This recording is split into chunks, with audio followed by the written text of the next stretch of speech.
चलो देखो, तो लाइट के बारे में सबको क्लियर हो गया ना? लाइट कैसा एनर्जी है? रेडियंट। पढ़ा ना? कितना स्पीड होता है? 3 × 10⁻²। सबसे ज्यादा लाइट का स्पीड कौन से मीडियम में होता है? एयर और वैक्यूम में। और जैसे जैसे मीडियम डेंस होता जाएगा वैसे वैसे उसका स्पीड कम होता जाएगा।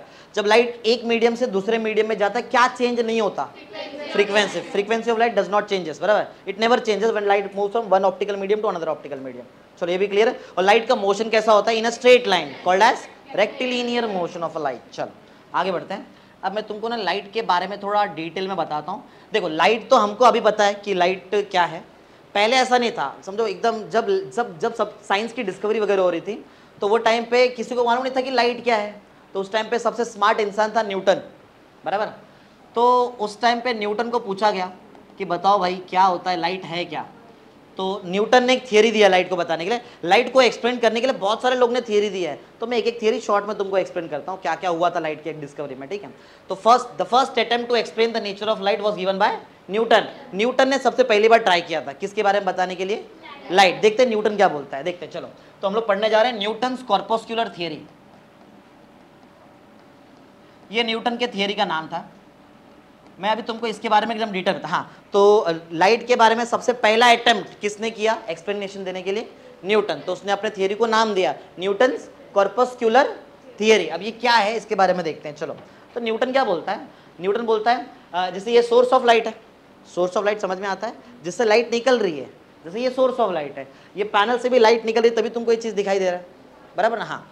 तो न्यूटन क्या बोलता है जो सोर्स ऑफ लाइट है, सोर्स ऑफ लाइट एक्चुअल में सोर्स ऑफ लाइट ना उसके अपने सराउंडिंग स्पेस में कुछ तो पार्टिकल एमिट कर रहा है, ऐसा बोलता है न्यूटन। समझा? न्यूटन क्या बोल रहा है? द सोर्स ऑफ लाइट, जो सोर्स है लाइट का, it emits some particle in the surrounding space. वो अपने आजू बाजू पार्टिकल एमिट करता है, पार्टिकल फेंकता है। कौन फेंकता है? सोर्स ऑफ लाइट, लाइट नहीं, source of light. The source of light emits particle in the surrounding space. ऐसा कौन बोल रहा है? न्यूटन, बराबर है? थियरी समझ में आ रहा है? न्यूटन बोलता है कि जो सोर्स होता है लाइट का, जो लाइट का जो सोर्स है, ये लाइट का सोर्स क्या करता है बोलो? अपने सराउंडिंग स्पेस में क्या एमिट करता है? ऐसा पार्टिकल्स एमिट करता है। ऐसा बोलना था किसका? न्यूटन का। और ये जो पार्टिकल्स है, ये पार्टिकल्स स्पेशल टाइप के पार्टिकल्स न्यूटन ने बताए थे। और ये पार्टिकल्स को उसने कुछ नाम भी दिया था, वो नाम वगैरह तुमको बताता हूँ मैं धीरे धीरे। तुमको न्यूटन का बेसिस समझ में आ रहा है थियरी का, कैसे क्या वो ट्राई कर रहा है एक्सप्लेन करने का। न्यूटन बोलता है कि ठीक है, लाइट आ रही है ना, मतलब कुछ तो आ रहा है, वो कुछ तो क्या है? पार्टिकल्स। समझा? According to Newton the source of light emits particle in the surrounding space, बराबर है? इस पार्टिकल को उसने नाम दिया था, ये क्या नाम दिया था? वैसे कॉर्पस्क्यूलर है, उसका सही नाम लिखता हूं मैं यहाँ पे। उसने उसको नाम दिया था कॉर्पस्कल। याद रहेगा, कॉर्पस्कल बोला था उसने। क्लियर है? इसके लिए वो कॉर्पस्क्यूलर थियरी बन गया ऐसा। वो एक पार्टिकल को उसने क्या नाम दिया? कॉर्पस्कल। करेक्ट? ये न्यूटन की बात कर रहे हैं हम लोग, तो ध्यान से सुनो। पहला पॉइंट क्या, लिखेंगे नहीं, समझेंगे, बराबर? उसके बाद तुम आराम से लिखना, बराबर? तो according to Newton the source of light emits particles in the surrounding space, that particle is called as corpuscle. ऐसा किसका बोलना है? न्यूटन। न्यूटन ऐसा बोलता है, करेक्ट है? चलो थोड़ा थियरी में और आगे। पहला पॉइंट क्लियर है क्या? मैं एक बार फिर से बोलता हूँ, तुम भी रिपीट करो जिससे तुमको याद हो जाए, बाद में तुमको खुद से अक्का आंसर एक साथ लिखना है। ध्यान से सुनो। According to Newton the source of light emits particles in the surrounding space, that particle is called as corpuscle. Normal तो है, ट्राई करेंगे, बोलो जरा, बोलो क्या है? According to Newton the source of light emits particle, कहाँ? In the surrounding space, that particle is called as corpuscle. Correct है? ये न्यूटन का बोलना है। चलो आगे बढ़ते हैं। एक पॉइंट तुमको लगता है याद हो गया है ना? फर्स्ट पॉइंट याद है ना? लिखेंगे कि एक साथ 2-3 पॉइंट लिख सकते हैं? बोलो, तुमको तुम्हारी कैपेबिलिटी मालूम रहेगी। एक एक लिखेंगे पॉइंट, क्या 2-3 भी एक साथ लिख सकते हो तुम लोग? एक एक लिखेंगे? तो एक बार रिपीट करो फिर लिखो, खुद से बोलो, मैं खाली बीच में हेल्प करूंगा अगर अटके तो। बोलो अकॉर्डिंग टू, हाँ, every source of emits particle in the, that particle is called as, लिख दो फर्स्ट पॉइंट। थोड़ा स्पीड लिखना, फिर थोड़ा स्पीड में लिखो। According to Newton, according to Newton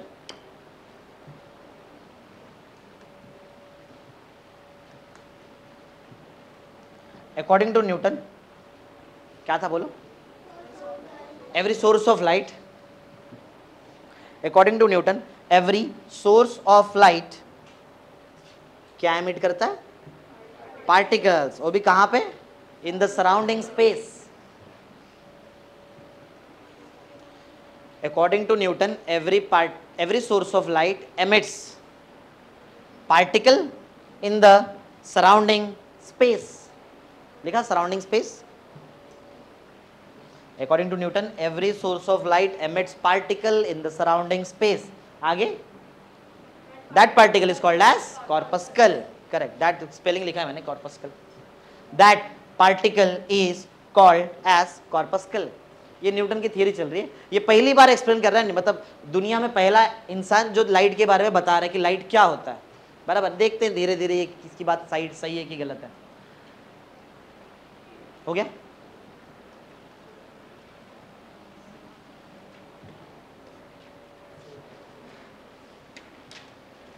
correct है। अब इसके साथ प्रॉब्लम सुनो क्या है।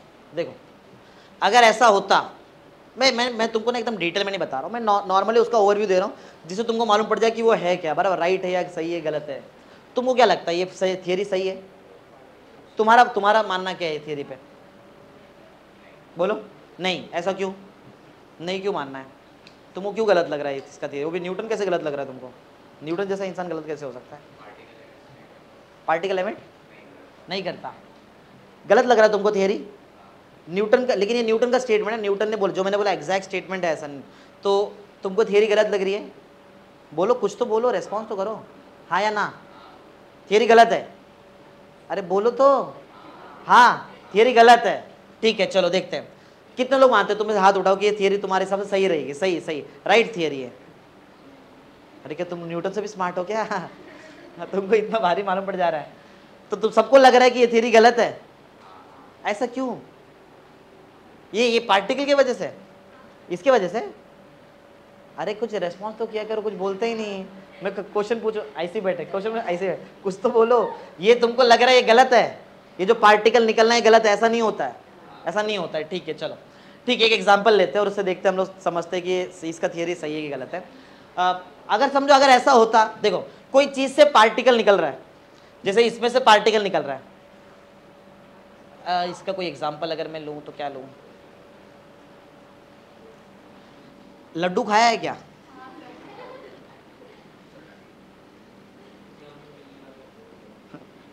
कौन सा लड्डू है ये? हाँ वही वाला। हाँ नहीं जलेबी नहीं है वो, लड्डू समझो, ऐसा बूंदी का लड्डू है, बराबर। अगर समझो, ऐसा समझो, हम लोग इमेजिन करते हैं, हम लोग इमेजिन, ब्लैक हो गया।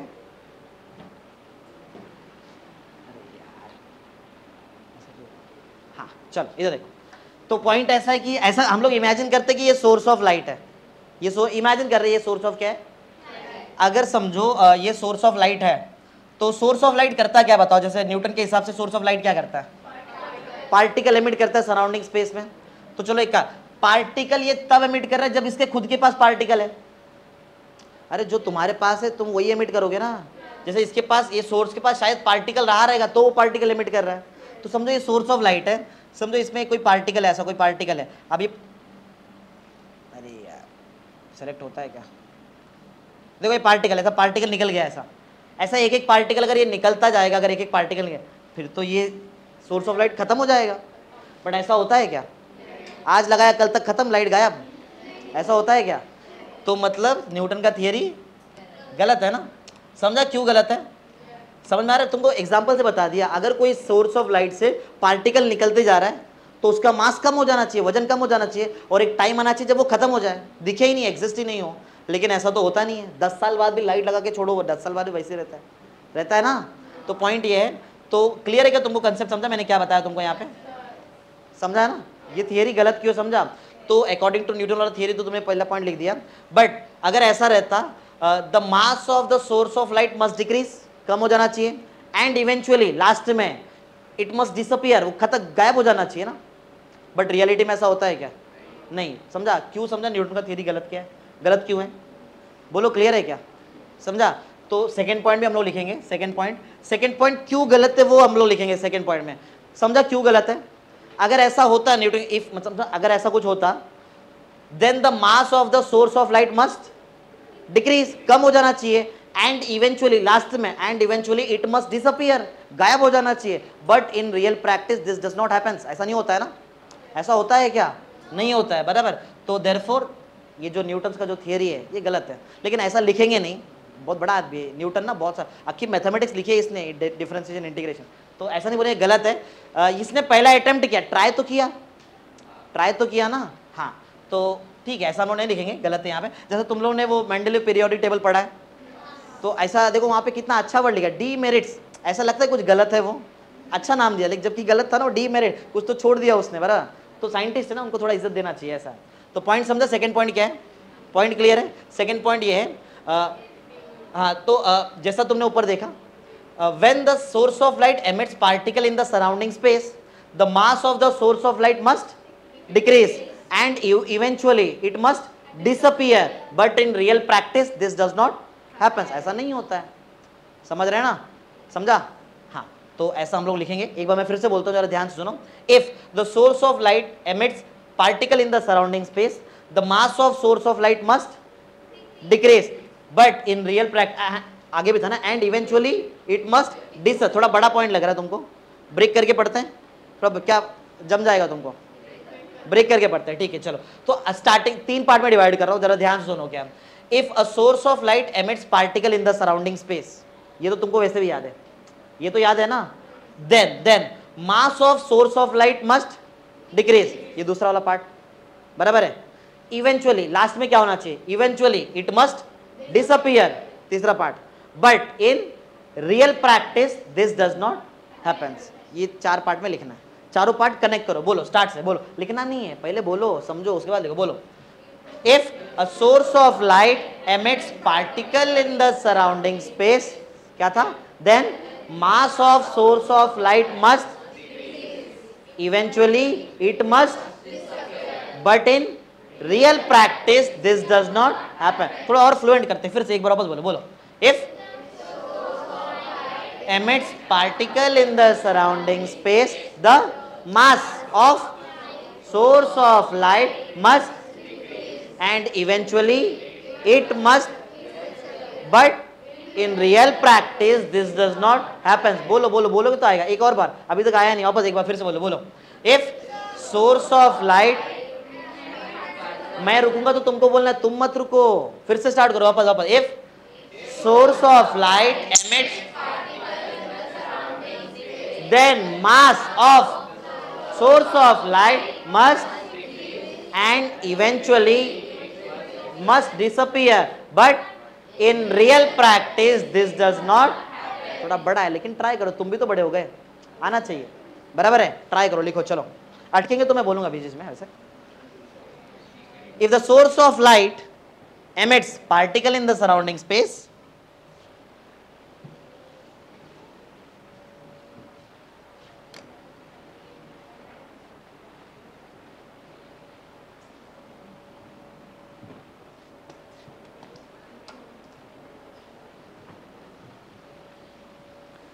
if the source of light emits particle in the surrounding space, इसके बाद याद है, the mass of, हाँ, must decrease, the mass of source of light must decrease। फिर से बोलता हूं मैं, if the source of light emits particle in the surrounding space, यहां तक लिखा है, सब लोग ने लिखा है क्या, सब लोग ने, हाँ, then the mass of source of light must decrease, then the mass of source of light must decrease। आ गए सब लोग यहाँ तक, क्या पीछे, मैं फिर से बोलो एक बार, सब लोग यहाँ तक आए। If the source of light emits particle in the surrounding space, then the mass of source of light must decrease। यहाँ तक आ गए, then the mass of source of light must decrease। कोई पीछे तो नहीं है, सबको साथ में चलना है, करेक्ट है, आगे बोलूं, तुम याद करो, मैं क्या बोलूं, तुमको याद होना चाहिए था। And eventually it must disappear, and eventually, EVENTUALLY, eventually लिखा, इवेंचुअली इट मस्ट डिसअपियर, गायब हो जाना चाहिए था, डिसअपियर लिखा, इट मस्ट डिसअपियर। इवेंचुअली सबने बराबर लिखा है, EVENTUALLY, eventually it must disappear, disappear लिख दिया। But in real practice, reality में, बट इन रियलिटी और रियल प्रैक्टिस लिखा, but in real practice this does not, या तो दिस डजंट हैपेंस, अपने हिसाब से लिख लो, इंग्लिश है। हाँ खत्म हो जाते हैं, उसका रीजन लेकिन ये नहीं होता, उसका रीजन होता है अंदर, जैसे ये बनी है एलईडी से बनी है, लाइट एमिटिंग डायोड, इसका एक मतलब एक टाइम होता है, एलईडी का भी एक टाइम पीरियड होता है, उस टाइम मैन्युफैक्चरर देता है कि इतने टाइम तक ये चलेगी, उसके बाद डिफेक्ट आना जरूरी है, सब में डिफेक्ट आता, हमारे ह्यूमन बॉडी भी एक टाइम तक ही रहेगी ना, उसके बाद जाना ही है ऐसा, बराबर बनाया तो है, ऐसा कोई चीज़ बना ही नहीं है कि जो टाइम के एंड तक रहे हमेशा, ऐसा नहीं हो सकता ना ऐसा। तो लेकिन इसका ये रीज़न नहीं था, जैसे ये पार्टी का निकला, ये इसका रीज़न नहीं है, उसमें कोई सर्किट फेलियर हो सकता है, ओवरलोडिंग हो सकता है, बराबर ऐसा, वोल्टेज ज़्यादा बढ़ गया कभी अचानक से, समझा, हीट हो गए, बहुत ज़्यादा हीट हो गई, जल गई, वो सब रीज़न हो सकता है ऐसा। बोलो क्लियर? क्या लगता है, न्यूटन राइट है? नहीं, न्यूटन राइट, न्यूटन का थियरी उस टाइम पे राइट नहीं था, लेकिन ट्राई तो किया, वो जरूरी है, ठीक है। चलो आगे बढ़ते हैं, न्यूटन का कर्पस्कुलर थियरी समझ में आ गया, न्यूटन का थियरी समझ में आ गया, ठीक है। अब इसके बाद एक नया साइंटिस्ट आया, अच्छा एक चीज़ और है, न्यूटन का थियरी एक और जगह फंसा, ये समझा कहाँ पे फंस गया थियरी, ये तो कि उसका सोर्स का जो मास है वो कम हो जाना चाहिए, बट रियलिटी में ऐसा होता नहीं। एक और पार्ट है ना, लाइट बहुत सारे फिनोमिनन्स दिखाते हैं, लाइट का बहुत सारा फिनोमिनन्स होता है, लाइट के फिनोमिनन्स बता देता हूँ मैं तुमको। जैसे लाइट का फिनोमिनन दो पार्ट में डिवाइडेड है, एक है पार्टिकल नेचर और दूसरा वेव नेचर, मतलब पार्टिकल और वेव, लाइट के दो फिनोमिनन है, पार्टिकल और वेव। ये क्या क्या बताता हूँ, देखो लाइट का एक फिनोमिनन करके दिखाता हूँ, समझो मेरे पास एक मेटालिक सरफेस है, एक मेटल का प्लेट है, मेटल प्लेट, मेटल होता है Fe ले लेते हैं, Fe क्या होता है, आयरन, लोखंड Fe। लाइट आई, लाइट सरफेस को लगी, लाइट का इतना अच्छा इंटेंसिटी था, इतना फ्रीक्वेंसी था कि वो जो ये मेटल है ना, तुमको मालूम है मेटल के सरफेस पे फ्री इलेक्ट्रॉन्स होते हैं जो यहाँ वहाँ घूमते रहते हैं। लाइट आया, लाइट ने वो लाइट जो आई यहाँ पे दिख रहा है, जो लाइट आ रही है, जो येलो कलर का मैंने बनाया था, ये Fe था ना, वैसे Fe था, और इसके सरफेस पे इलेक्ट्रॉन था। तो लाइट आई, ये लाइट के पार्टिकल्स आए, इलेक्ट्रॉन को लगे, पार्टिकल, कोई चीज मूव कर रहा है तो उसके पास एनर्जी है, जैसे मैं मूव कर रहा हूं मेरे पास एनर्जी है, बिना एनर्जी के मूव कर सकते हैं क्या? नहीं। तो जैसे ये लाइट मूव करके आ रही है, इसके जो पार्टिकल्स है उसके पास एनर्जी है, वो एनर्जी क्या करते हैं, इलेक्ट्रॉन को दे देते हैं। अभी कोई चीज जाके किससे लगेगा ऐसा, तो वो अपना एनर्जी उसको दे देगा ना, ऐसे ही होता है। तो ये जो है ना, ये पार्टिकल, ये अपना एनर्जी किसको दे दे रहा है, इलेक्ट्रॉन। इलेक्ट्रॉन एक्साइट होकर डायरेक्ट सरफेस से ही बाहर निकल जाता है, इजेक्ट हो जाता है, सरफेस से बाहर निकल जाता है। इसको बोलते हैं फोटो, फोटो मतलब लाइट होता है, फोटो मीन्स लाइट रिलेटेड चीज, बराबर। फोटो इलेक्ट्रिक इफेक्ट, फोटो ने इलेक्ट्रॉन को निकाल दिया ना, इसलिए इसका नाम क्या है, इसके फिनोमेनन का नाम बोलो, बताओ मैंने क्या बोला, फोटो इलेक्ट्रिक इफेक्ट। समझ में आ रहा है, ये है करेक्ट। और बहुत सारे इफेक्ट्स बताते हैं। ब्लैक बॉडी रेडिएशन मालूम है, ब्लैक बॉडी रेडिएशन, अरे ब्लैक नहीं मालूम है, हाँ करेक्ट, वही ब्लैक जो एकदम परफेक्टली ब्लैक होता है, वो हीट को एब्जॉर्ब करता है। अभी तुम लोग स्कूल में थे ना, अभी कॉलेज में जाओगे, स्कूल में वो ठंडी के टाइम पे वो ब्लैक वाला शूज़ पहनने बोलते हैं, होता है ना ब्लैक वाला शूज़, बराबर है, वही टाइम पे रहता है ना। तो तुम्हारा स्कूल छूटता रहे कुछ 12-1 बजे के आसपास, जब तुम घर समझो चल के आ रहे हो, इनकेस जब तुम घर पे आ रहे हो तो ना यहाँ पे बहुत ज़्यादा गर्म लगता है, क्यों? ब्लैक कलर है, वो पूरा हीट एब्जॉर्ब कर लिया उसने, और वो हीट तुमको ट्रांसफ़र कर रहा है, सही है ना, बराबर। ब्लैक कलर, तो black solar cooker black colour से होता है, ब्लैक कलर का रहता है ना, वो सब पूरा हीट एब्जॉर्ब कर लेते हैं वो लोग, ऐसा है। तो ब्लैक बॉडी वो भी पार्टिकल नेचर पे ही आता है, जैसे मैं तुमको बता रहा हूँ पार्टिकल नेचर। बहुत सारे इफेक्ट है, रामन इफेक्ट पता है? नहीं,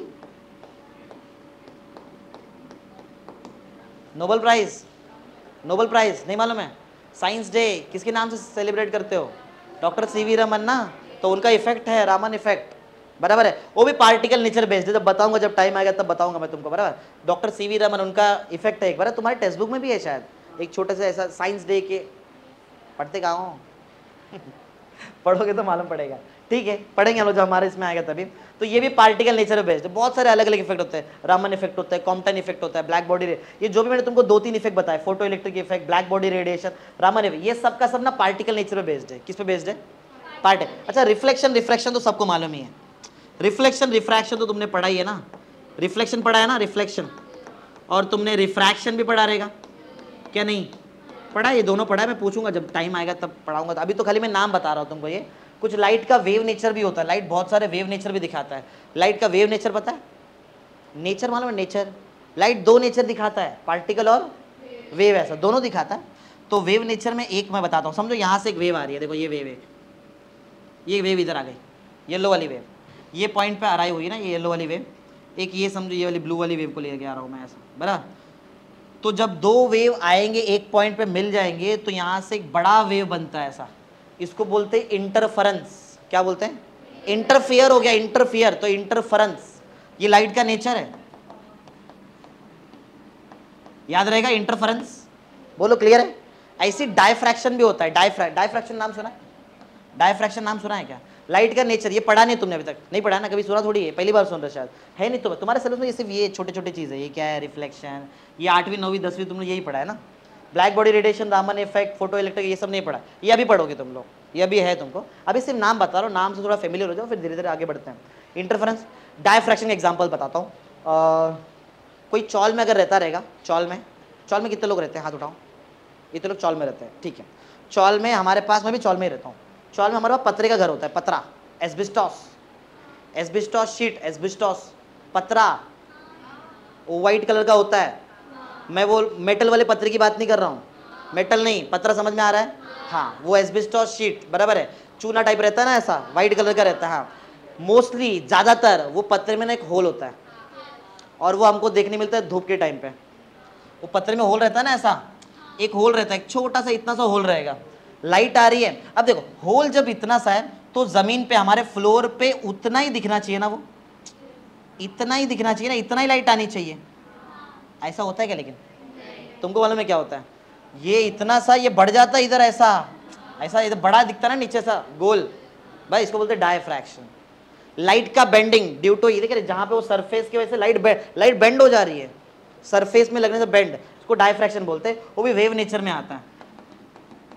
ये सब पढ़ेंगे हम लोग, डायफ्रैक्शन, इंटरफेरेंस। एक और होता है पोलराइजेशन भी होता है, ये अभी ये मैं तुमको पढ़ा नहीं रहा हूँ, मैं जस्ट तुमको उसका नाम बता रहा हूँ। अगर मैंने कभी फोटो इलेक्ट्रिक इफेक्ट बोला तो तुम्हारे माइंड में एक पिक्चर आना चाहिए, फोटोन आ रहा है, वो इलेक्ट्रॉन को लगा, एनर्जी दिया, इलेक्ट्रॉन बाहर निकल गया, ये photo electric effect. Raman black body radiation बोला तो पार्टिकल नेचर याद आना चाहिए, रामन इफेक्ट बोला तो पार्टिकल नेचर याद आना चाहिए। जैसे मैंने इंटरफेरेंस बोल दिया, इंटरफेरेंस तो समझ जाओ ये वेव नेचर है।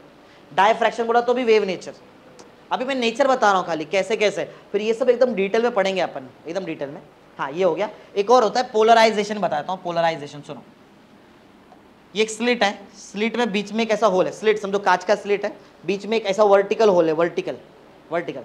लाइट ना, लाइट में एक्चुअल में दो पार्ट होते हैं। ये देखो लाइट, एक्चुअल में लाइट दिखता कैसे पहले वो बता देता हूँ, रुको। ये दिख रहा है क्या सबको? इतना पार्ट, इसको हटाता हूँ, ये इतना पार्ट दिखाई दे रहा है सबको ऊपर का? मैं तुमको बताऊँ लाइट दिखता कैसे, लाइट होता कैसे, देखो चलो लाइट बताता हूँ। मतलब लाइट वो मैक्सवेल्स के थियरी के हिसाब से, बट फिर भी तुमको बताता हूँ थोड़ा सा, देखते तुमको समझ में आ जाएगा।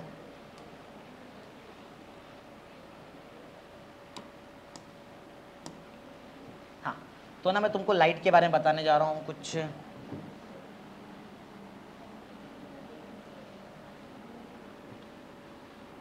ठीक है, देखो लाइट कैसे दिखता है।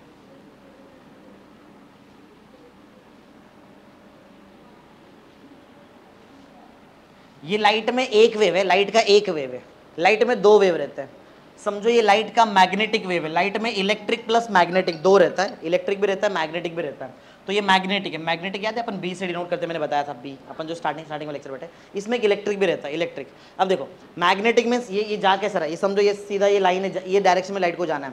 मैग्नेटिक ऐसा रहेगा, ऐसा ऐसा इमेजिन कर रहा है, ऐसा रहेगा, ऐसा, ये वो है। लाइट में और एक वेव रहता है, ये मैग्नेटिक। दूसरा रहता है इलेक्ट्रिक, जो ऐसा मूव करता है, ऐसा इमेजिन कर रहा है, ऐसा। तो बनाऊंगा थोड़ा 3D में रहेगा, समझने का ट्राई करो, देखो तुमको समझ में आता है क्या। अरे यार,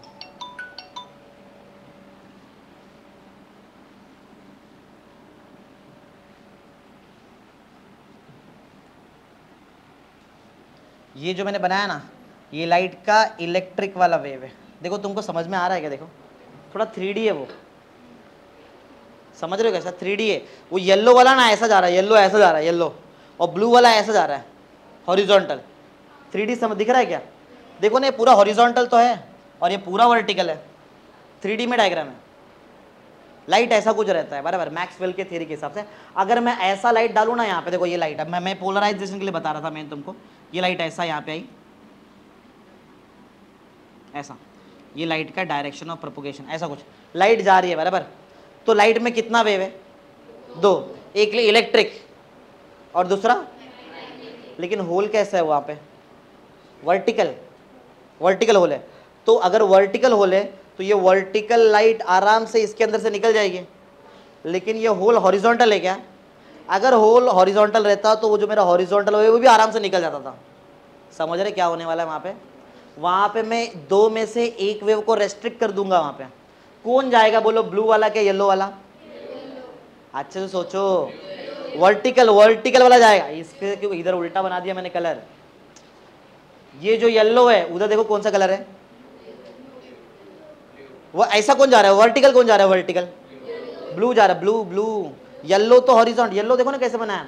अगर मैंने ऐसा कुछ बना दिया, ऐसा देखो ना, ऐसा ये थोड़ा अलग दिख रहा है ना, वो हॉरिजॉन्टल है। बोलो उसमें हॉरिजॉन्टल कौन है? येलो, इसमें हॉरिजॉन्टल। और वर्टिकल कौन है? होल कैसा है? वर्टिकल की हॉरिजॉन्टल, ऐसा है ना होल। तो कौन पास करेगा उसमें से, ब्लू वाला क्या येलो वाला? ब्लू पास करेगा। तो यहां से जो वेव निकलेगा ना, ये एक ही वेव, एक वेव गायब, इसको बोलते हैं पोलराइजेशन। समझ में आ रहा है पोलराइजेशन का मतलब क्या है? तो मैंने ना तुमको लाइट के अलग अलग नेचर बता दिए। अगर मैंने फोटो इलेक्ट्रिक इफेक्ट बोला, फोटो इलेक्ट्रिक इफेक्ट किधर गया? Photo electric effect, black body radiation, Raman effect. अगर मैंने ये कुछ बोला, तुम्हारे माइंड में आना चाहिए पार्टिकल नेचर। अगर मैंने तुमको इंटरफेरेंस बोल दिया, ऐसा इंटरफेरेंस, या फिर तुमको मैंने याद है बनाया था डायफ्रैक्शन बोला, वो होल वाला, या तो मैंने पोलराइजेशन बोला, तुम्हारे माइंड में क्या आना चाहिए? Wave nature. बराबर है? ये क्लियर है? अभी फिलहाल हमको ये सब चीज का जरूरत नहीं है, मैं तुमको बेसिक बता रहा था लाइट के लिए। तुमको 6 चीज याद होना चाहिए, 6। इधर का 3 याद है। एक काम करो, मैं एक शॉर्ट में बताता हूँ लाइट के नेचर। तुमने क्वेश्चन लिखा है क्या? नेक्स्ट वाला क्वेश्चन लिखा है क्या? लिख दिया? मैंने तो बोला ही नहीं था कोई क्वेश्चन। क्या लिखा क्वेश्चन तुमने? बोलो। चलो ठीक है। तो न्यूटन्स कॉर्पस्कुलर थ्योरी पढ़ लिया अपन ने। नेक्स्ट हमारा क्वेश्चन है nature of light. Nature of light, light का नेचर क्या है मैंने ऑलरेडी तुमको सिखा दिया है। लाइट शोज ड्यूअल नेचर ना, लाइट दो नेचर दिखाता है। बोलो कौन सा कौन सा? एक तो वो पार्टिकल नेचर दिखाता है और दूसरा वो कैसा नेचर दिखाता है? Wave nature. चलो पार्टिकल नेचर में पहला बताओ क्या था? फोटो, फोटो क्या? Electric, photo electric effect, photo electric effect. Second Raman effect, Raman effect. उसके बाद black body radiation, black body था ना, ये ब्लैक बॉडी रेडिएशन था। और रिफ्लेक्शन रिफ्रैक्शन तो सब में आता है। वेव में 2 चीज बताया, 2 नहीं 3 बताया था वेव में। बोलो क्या? पहले इंटरफेरेंस, इंटरफेरेंस। Second diffraction. इसका मतलब भी याद है ना तुमको कैसे क्या होता है? अभी तक मैंने स्टेटमेंट है, खाली मतलब याद रखो क्या है। डायफ्रैक्शन वो पतला वाला लॉजिक याद रखो। इंटरफेरेंस में 2 वेव मिलके बड़ा वेव बन गया, वो इंटरफेरेंस। और पोलराइजेशन में 2 भेजा लेकिन मिला एक ही तुमको ना, पोलराइजेशन। याद है ना थर्ड? तो ये हमारा लाइट का नेचर भी है। 3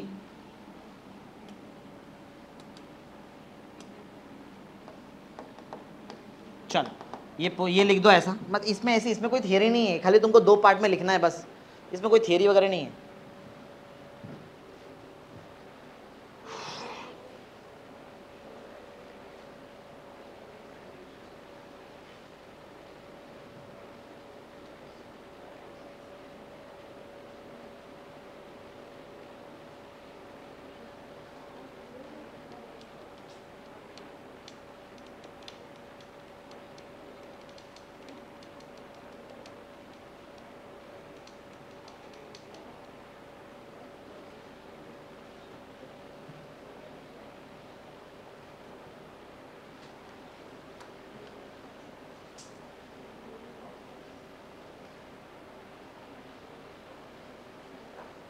हो गया?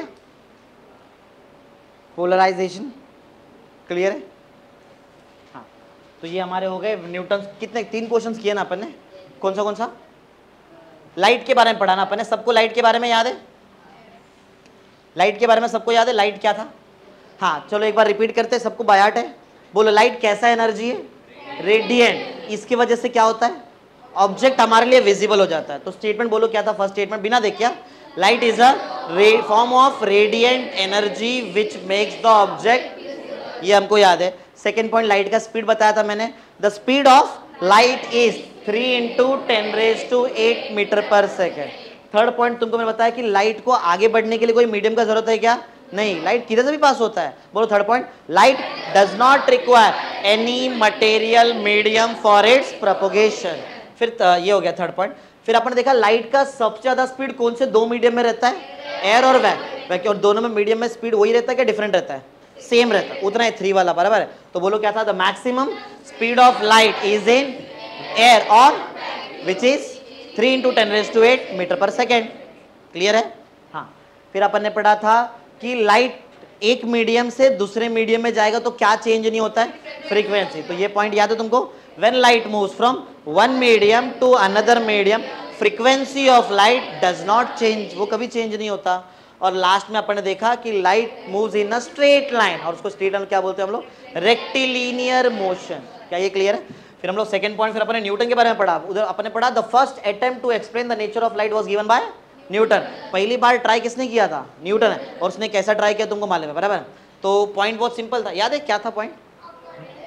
According to Newton the source of light emits particle in the surrounding space, बराबर ना? That particle is called as.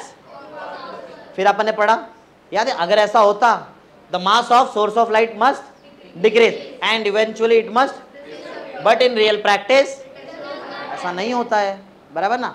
हाँ। फिर अपन देखे अरे लाइट तो दो नेचर दिखाता है, कौन सा nature? Particle nature as well as wave. Particle nature में 3 बताओ जरा मेरे को, कौन सा? Photo electric effect, Raman effect, black body radiation. याद रहेगा? इसके बारे में डिटेल में पढ़ाऊंगा आगे, बराबर? अभी तो हम लोग सिर्फ नाम देख रहे हैं, धीरे धीरे चलेंगे, एकदम फास्ट नहीं भागूंगा। फिर अपन वेव नेचर भी देखा, वो 2 वेव मिलके एक नया वेव बन गया, कौन सा इफेक्ट? इंटरफेरेंस, बराबर है? वो होल से एक बड़ा लाइट मिला अपने को, वो डायफ्रैक्शन। वो 2 लाइट में से एक ही लाइट को पास किया, एक को ब्लॉक कर दिया, पोलराइजेशन। तो ये सब याद होना चाहिए तुमको। क्लियर है? ठीक है, चलेगा। तो मैंने कितना 130 डाला क्या? 130 हो गया, चलो ठीक है। तो 1.5 घंटा करेंगे, ज़्यादा नहीं। क्लियर है ना कंटेंट? थोड़ा उस दिन अपना इलेक्ट्रिक चार्ज के बारे में थोड़ा सा बेसिक बता दिया, थोड़ा इसके बारे में धीरे धीरे करेंगे। चलो, और किसका नंबर ऐड नहीं रहेगा तो जाते थे मैडम को नंबर दे देना, तो मैं नंबर ऐड करा दूँ तो तुमको टाइमिंग आएगा, और इसका वीडियो भी बना के भेज दूँगा, कल शाम तक हो जाएगा, आज आ जाएगा। ठीक है, थोड़ा थोड़ा ही करेंगे, ज़्यादा नहीं, थोड़ा थोड़ा हम लोग स्लो चलते हैं। अभी तुम्हारे एग्जाम्स को टाइम है ना, अभी रिजल्ट आया नहीं इतना जल्दी, रिजल्ट आएगा थोड़ा सा स्पीड पकड़ूंगा मैं।